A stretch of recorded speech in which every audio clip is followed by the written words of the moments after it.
কোটা সংস্কার প্রথা নিয়ে বেশ কয়েকদিন ধরেই ছাত্র সমাজের আন্দোলন চলছে। 2018 সালেও হয়েছিল, 2024 সালেও চলছে।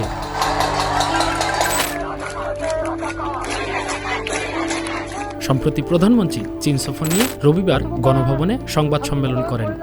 কেউ কিছু বলছে না, কিন্তু এর বাইরে যখন কিছু করবে, পুলিশের গায়ে হাত দেওয়া বা পুলিশের গাড়ি ভাঙা বা মুক্তিযোদ্ধা কোটা বিষয়ে প্রধানমন্ত্রী শেখ হাসিনা প্রশ্ন রেখে বলেন, তাহলে তখন তো আইন তার আপন গতিতে চলবে, এখানে আমাদের কোনো কিছু করার নেই।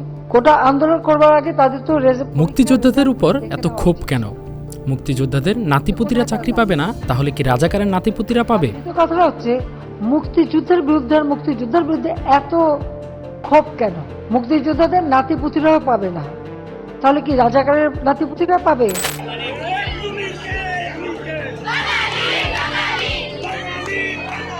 এ নিয়ে ঢাকা বিশ্ববিদ্যালয় সহ সারা দেশেরই বিভিন্ন স্থানে ছাত্র সমাজকে জমায়েত হতে দেখা যায়, কিন্তু এই বিষয় নিয়েও সৃষ্টি হয়েছে গুজবের।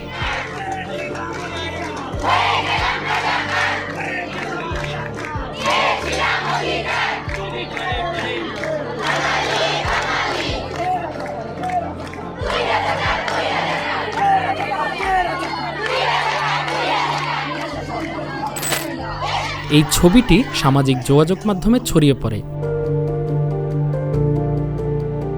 ছবিতে দাবি করা হয় এই ছবিটি ঢাকা বিশ্ববিদ্যালয়ের রাতের দৃশ্য। ফ্যাক্ট চেক করে দেখা যায় ছবিটি তো ঢাকা বিশ্ববিদ্যালয়ের নয়, বরং ছবিটি রবিবার রাতেরই নয়। ছবিটি মূলত 2013 সালে শাহবাগে যুদ্ধাপরাধীদের বিচার দাবিতে গণজাগরণ মঞ্চের ছবি।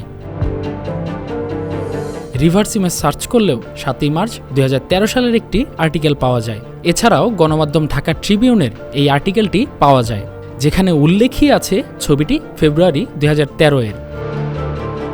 যুদ্ধ অপরাধীদের বিরুদ্ধে গণজাগরণ মঞ্চের ব্যানারে আন্দোলন চলাকালীন বঙ্গবন্ধু শেখ মুজিব মেডিকেল বিশ্ববিদ্যালয়ের ছাদ থেকে মানুষের গণজমায়েতের এই ছবিটি তুলেন ফটো সাংবাদিক সুদীপ্ত সালাম।